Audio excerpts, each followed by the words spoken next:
ፌዴራላዊት መንግስቲ ኢትዮጵያ ኣብታ ሃገር ሰላም ንምስፋን ብኣብዩ ድማ ርግኣት ውህደት ንምጭባጥ ከቢድ ጻዕርታት ኣብ ዘካየደሉ ዘሎ እዋን ጃንዳ ማለሊት ናቲ ዕድል ንምቁንጻውን ሕጂውን ኤርትራ ወጢትካ ኣብቲ ግጭት ንምስማድን ነቲ ሽግር ዞባዊ መልክዕ ንምትሓዝን ብወገን ሽራሮ ናብ ዓድታት ኤርትራ ከበድቲ ኣጽዋራት ክውርውር ውዒሉ ኣሎ።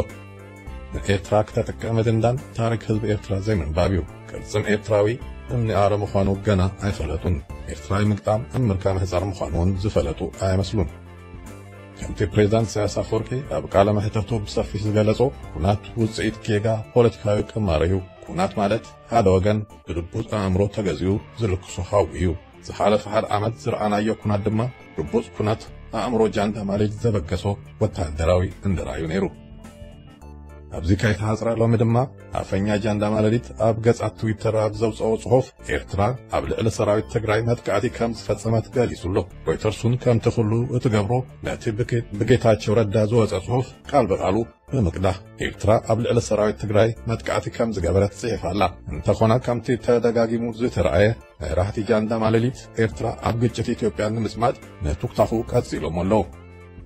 መንግስቲ ኢትዮጵያውን ንናይ ሰላም ኣፍ ደገ ስለ ዝከፈተ እመህወሓት ድማ ብዘይኩናት ክትቅጽል ስለ ዘይትኽእል ሕጂ ካለሃዊ ውልቅ ተብል ኣላ።